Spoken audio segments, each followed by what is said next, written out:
And by the way, when you do personal brand, you actually lose 20 or 30% of the action because some people don't like you. When you actually just build a brand that's a logo, it really gets going.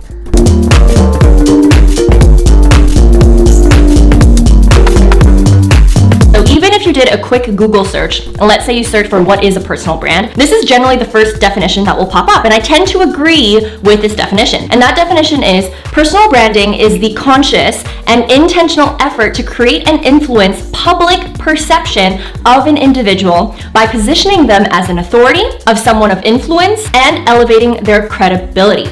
And also it allows them to differentiate themselves from the competition. I tend to agree with this definition of what a personal brand really is, because a lot of people think that, oh, my personal brand is this, and they think that's their personal brand. But the reality is personal branding is really what the public sees in you. And there might be a mismatch. I might think that I'm the most generous person in the world, but maybe the public doesn't see me that way. Maybe the public sees me as selfish, greedy, entitled, all these different things. And then there is a clash of what my personal brand means to me and what my personal brand means to other people. And that's why it's really important for you to understand that, because once you understand that your personal brand is really tied to what others associate you with. So for example, if you think of my name, Vanessa Lau, what are some words that come up? What are some, adjectives, verbs, terms, things that pop up for you, feelings, whatever, then that ultimately contributes to what my personal brand really is. And so once you kind of understand this, now you can make a conscious effort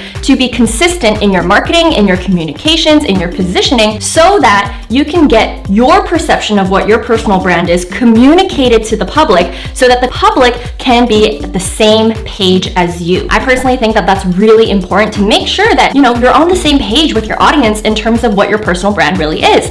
Because if there is a disconnect between that, then you're probably not doing a good job in terms of communicating what you really want to be perceived as and what your personal brand truly is. Number 2 was I wanted to create a new word that didn't already appear on Google.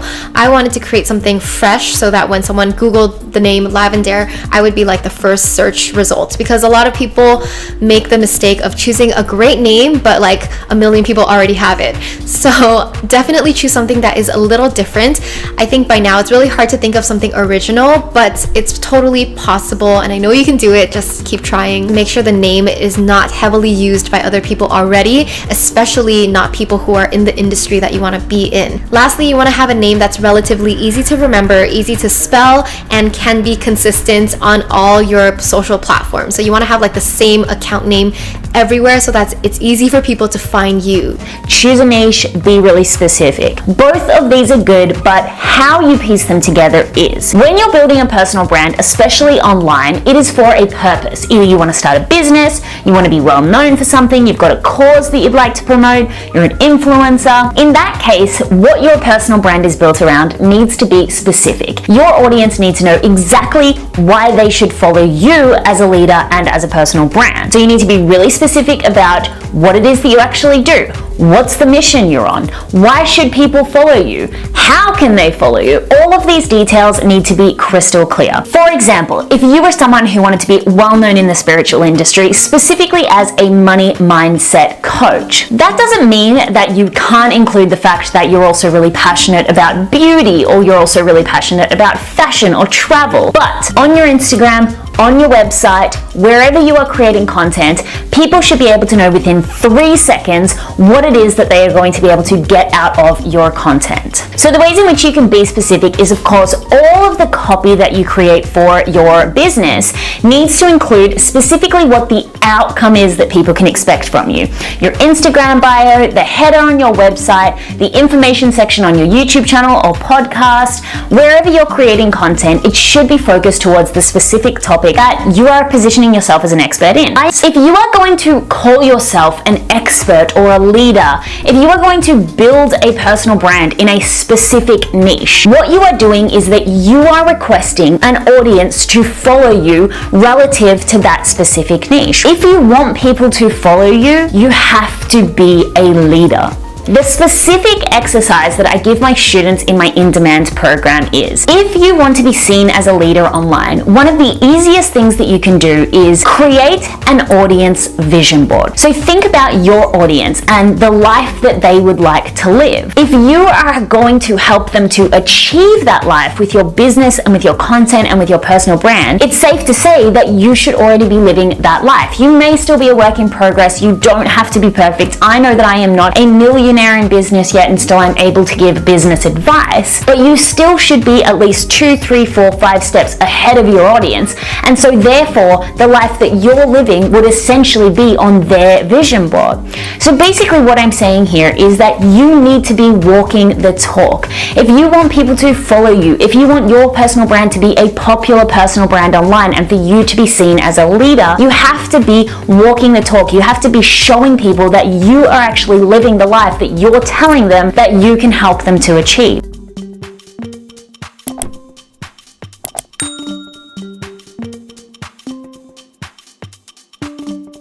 So once everything online looks good, it is time for you to get out there, mingle, network. And I hate the word networking, but it is crucial. And it can seem very daunting, but it is so crucial. I mean, at this state, it's kind of hard to get out there physically, but once the state of the world decides to calm down, then it's important to get these face-to-face interactions. When you're freelancing, your sphere of reach is very important. Like, people hire people that they know or people that they know, you know? I'm sorry to say, but who you know really matters. Like, let's say there is one job opportunity and the person hiring just gets like a cold email from someone that they have no idea. Their work is like, it's good, but if they meet someone that they know that can do the same job, they're gonna hire that person.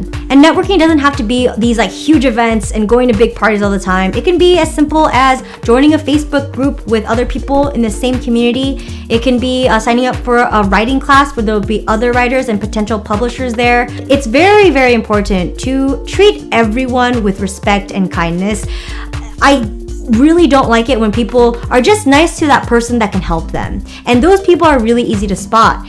You never know what meeting people and being nice to someone will do for you, because you can't really be that strategic about networking. You can't be like, okay, I'm gonna meet this person from, I don't know, and I'm going to make a great impression and they're going to hire me. It doesn't really work like that. You kind of just have to like feel yourself out there, and people are always changing jobs in the creative space. I feel like I can make a whole nother video about networking because it's a big beast. But I feel like the biggest tip I can give you is realizing that you are a part of the networking ecosystem. The more you connect other people with other people, the more it'll come back to you. It is like karma. When we used to talk about personal branding, it was really focused on things like having consistent brand colors, having a logo, having the same sort of copy everywhere, and really having a consistent theme and aesthetic to what you do. Now what's really interesting and what's happening with personal branding that I've found is the more you are, the more magnetic you are. And we've kind of started to veer away from perfect aesthetic, perfect brand colors, all these other things, because this is the issue. There are so many people trying to build their personal brand. Like, babies are personal brands now, dogs are personal brands now, that there's an influx of people competing for attention, competing for eyeballs, competing for authority. So the only real way that anyone can compete nowadays or get seen or stand out is being true to themselves. And this probably sounds really hippy-dippy to you, but it's actually so true. And you have to leverage your own unique factors and your own unique attributes. And they could even be things that you maybe don't even like, but that other people will resonate with because they're real. Because the thing is, everyone can copy your brand colors. It happens all the time. People can copy your fonts. People can copy your copy. People can copy everything about you, but nobody can be you.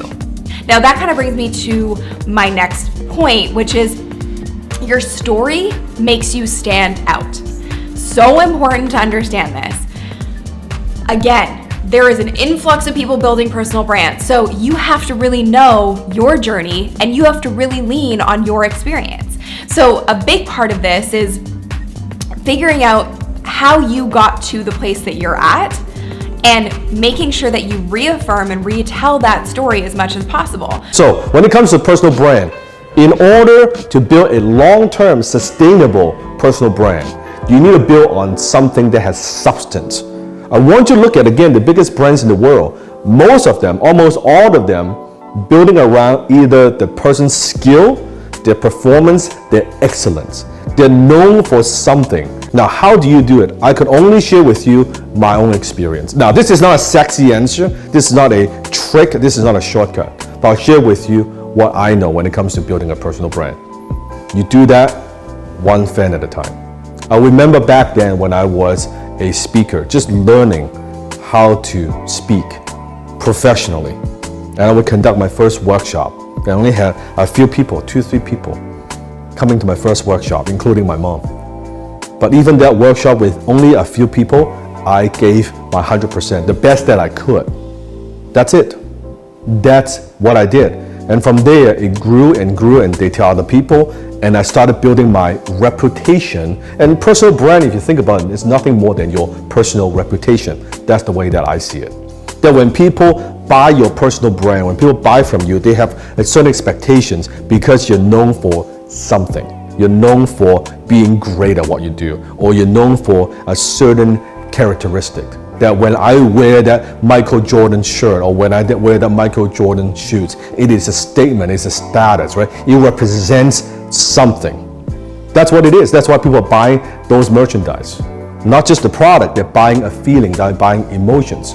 So I want you to think about that. When I was speaking, 2-3 people, it doesn't matter. I gave 100%. As it grew, when I speak to 10 people, 20 people, 50 people, 100 people, 2,000 people, it does not matter. I always give my 100%, and that's how you build your personal brand. You don't become famous, then you say, I'm gonna build my personal brand. That's not how you do it. You build your personal brand one fan at a time. How you treat that one fan, your first 10 fans, 100. When you upload a video, even you only have a handful of views, even you have the first comment, give them a heart, look at the comment, look at what they're looking for, get feedback from them so you can become better. That's what I did. My channel didn't start off with 1 million subscribers. I started off with 1. And I earned that one fan, one at a time. You gotta earn it. And by the way, when you do personal brand, you actually lose 20 or 30% of the action because some people don't like you.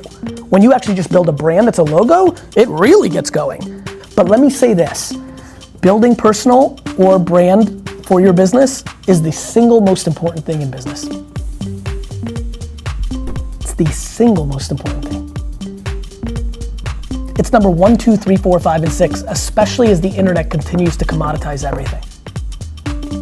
Everything will be commoditized. Everything you do can be sold cheaper, different, better, It is your brand that plays in the end. McDonald's sells a lot of French fries every day. They don't make the best French fries every day. It matters. You don't want to be in the sales business. And that's where everybody, for the most part, is. Because then you're just in a hamster wheel of only as good as your last sale. You want people coming to you. The only way you can do that is through brand. What's amazing about the way we can build brand now is everybody here can do that by providing value for the ecosystem that they're trying to reach versus making a clever commercial. How'd you guys get here? It's a super meta answer. I didn't call you. I didn't cold email you. The intent of the content is imperative. The singular reason we win and I win is because not a single piece of content I ever put out has any intent to sell sneakers, wine, 4Ds, or VaynerMedia. Not interested. And people feel it. I'm doing something incredibly interesting lately with my content. We call it the machine. I'm running the same video on Instagram with 7 different thumbnails and titles, seeing which one over indexes, and then I'm posting it organically on my page. And they've done much better. I think one thing you could do is almost run an ad on Facebook and Instagram on a fake gym that doesn't exist, and say coming soon, and just seeing what people react to and be like, and just getting a sense of, like, I would almost run a fake gym with maybe another popular brand, whether it's Equinox or Barry's or, you know, whatever, or, you know, Orange Theory, whatever, and run it on like 15 different like mile radiuses, or like if you have 4 options of locations, and just seeing where there's more demand. I mean, for $1,000 you can get a read on if there's more demand than not.